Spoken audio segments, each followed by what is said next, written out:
Welcome to the book recording competition season 2. We are from PET 3. This season, we would like to send you a very famous book which is sold 250 million all over the world. That is Diary of a Wimpy Kid Old School.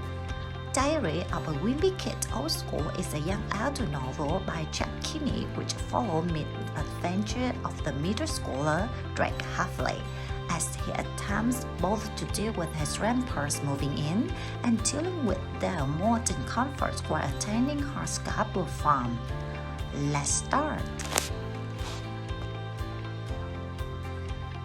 September Saturday. Grown-ups are always talking about the good old days and how things were so much better when they were kids.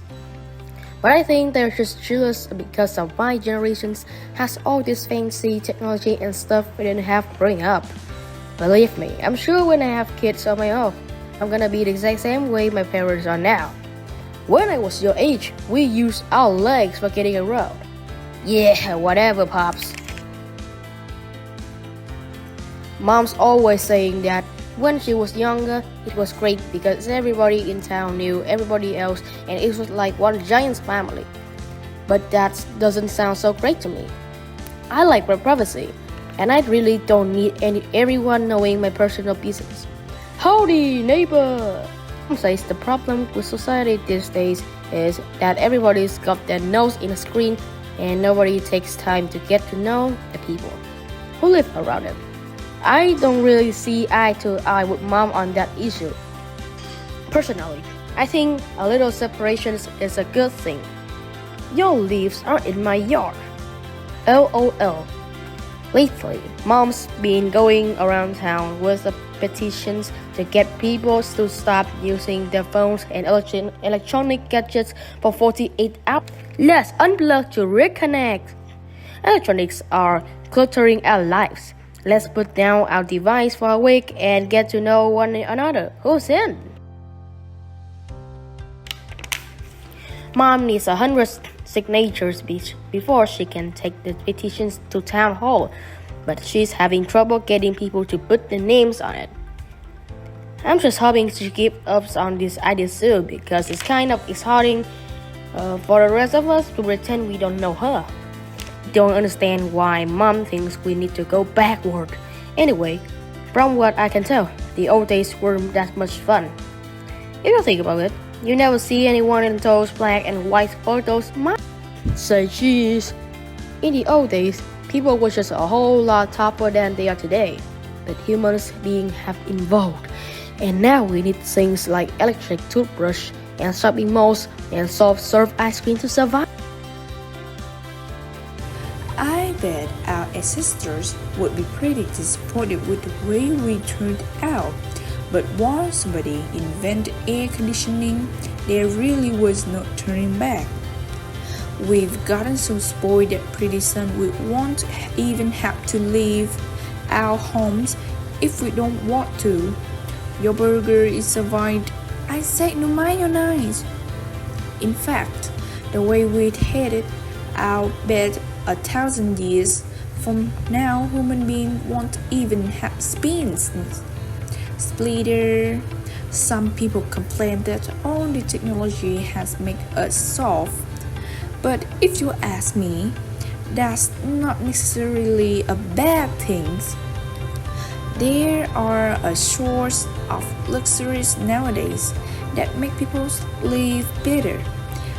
Take a baby wipes, for example. People were using regular toilet paper for hundreds of years. And then, all of a sudden, some Chinese came up with an idea that was a total game changer.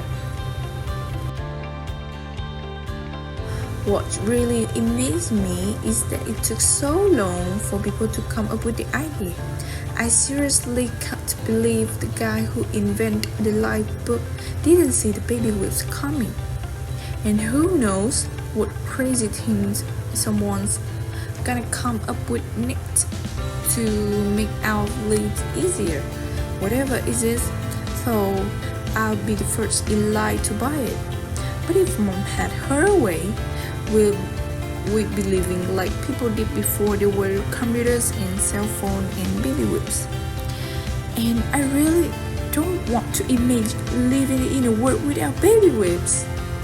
Someday, Dad said that when he was growing up, in the summertime, kids played outside all day until they got called home for dinner at night. Ding-a-ling, ding-ding, sway, switch, switch, switch. Well, that's pretty much opposite of the way my summer went this year. I spent July and August at film camp, where all I did was watch a movie in an air-conditioned theater for 8 hours a day.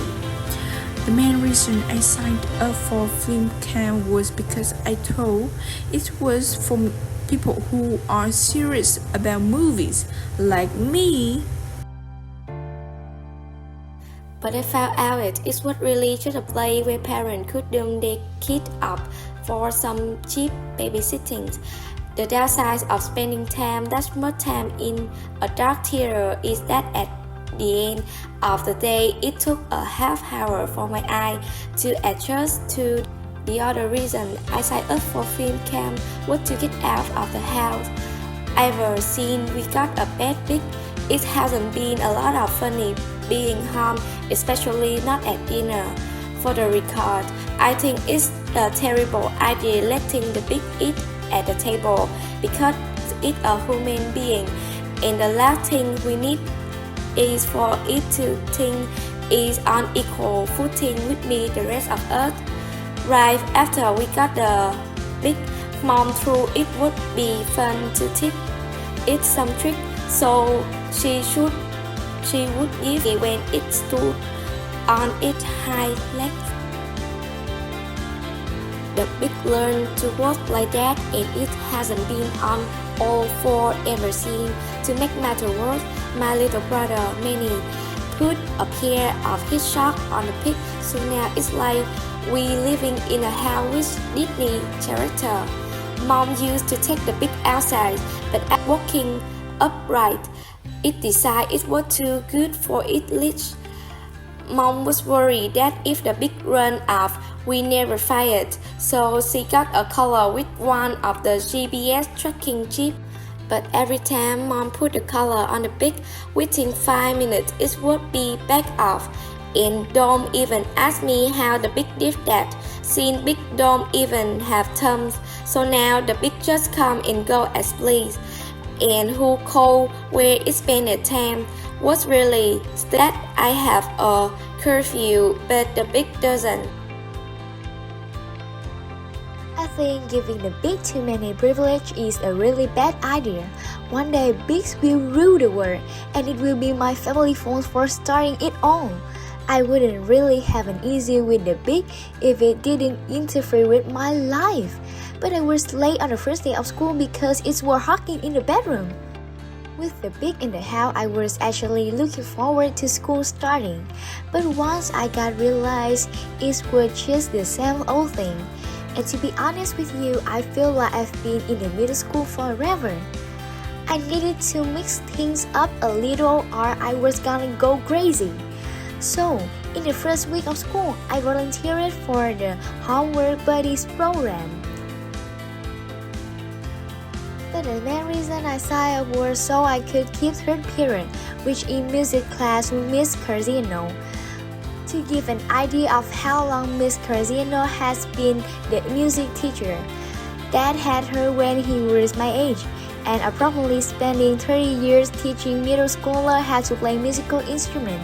There's something to a person. Last week, I met my homework buddy, this kid named Brew. I had no idea why he even signed up for a program, because he's one of those people who read scientific journals and college books for fun. The first time we got together, Fred showed me his homework, which had some coloring and words fight. Crew said he didn't need any help, and then he asked me to see my homework. I had at least an hour of math problem and geography assignment that would be taking me another 2 hours, but Phil cruised through all of this about 15 minutes. His wasn't just fast, his were good. I turned in the assignment the next day, and when I got it back from my teacher, I had a perfect score.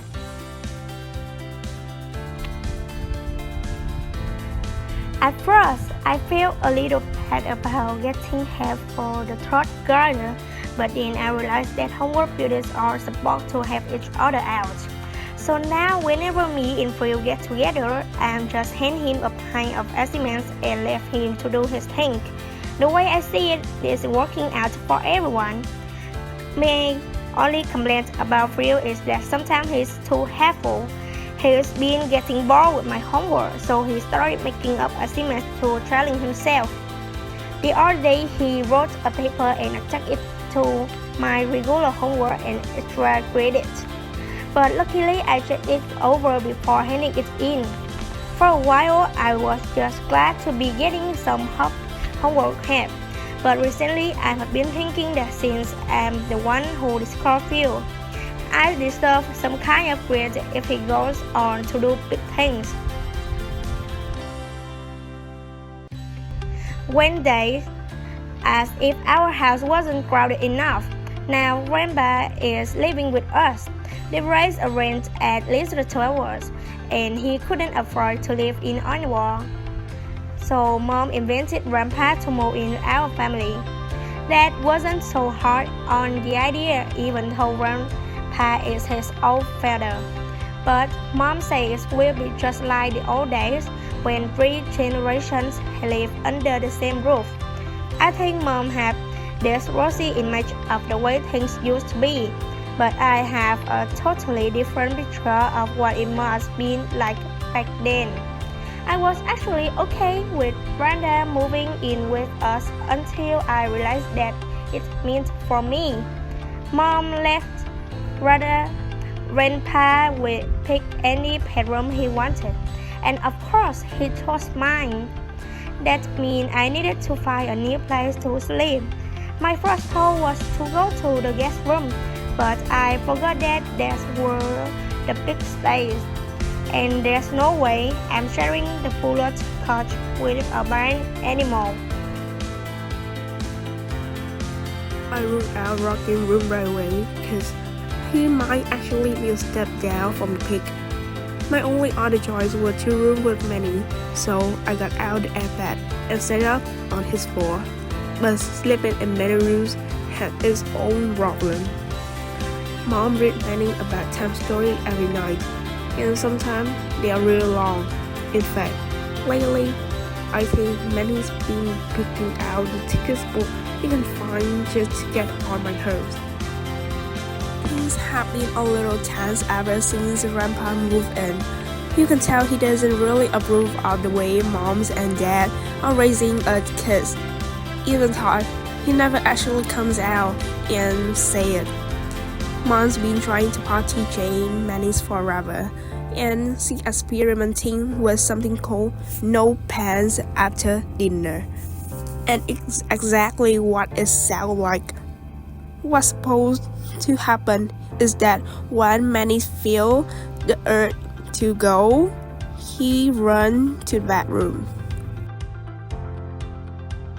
But Manny just runs around all night with nothing on below the waist, and eventually he ducks behind the recliner in the family room. I don't think that's a huge family of no pants after dinner, but I can tell he isn't more uncomfortable with Grandpa being here to witness us. It's really obvious having Grandpa around is really stressing that out. And every time one of us kids screw up, it just makes that even more tense. What seemed to annoy Dad the most is when one of us kids asked Mom to do something that we should be able to do ourselves. Yesterday, I asked Mom to open a microwave burrito for me because I always have trouble with those plastic package.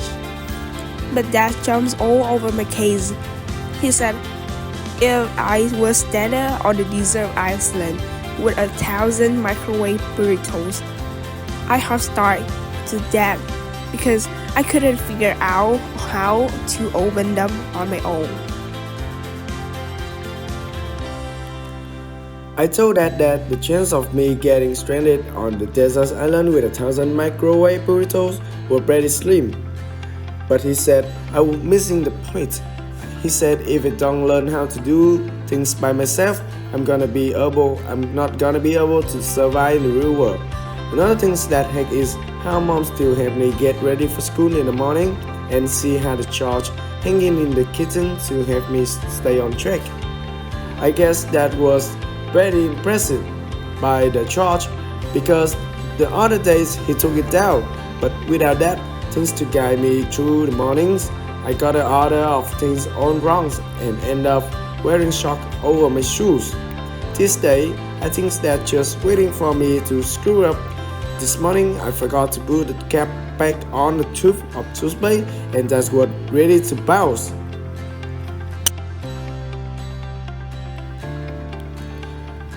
I didn't think this was a big deal, but Dad gave me this long speech about how little things have big consequences.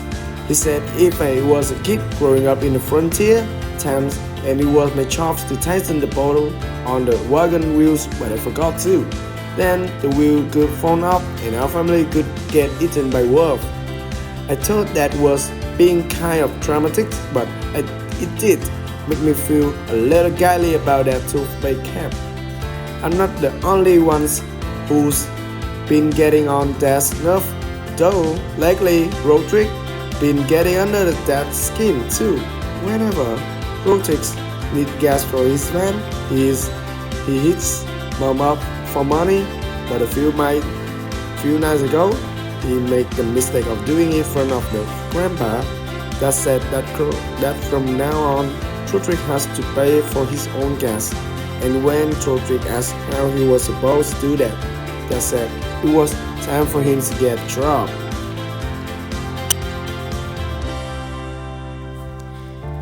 Thank you for your listening. I hope all of you will enjoy our book. Let's vote and share for PET3 on Team Phục English Center fanpage. See you on the next video. Goodbye.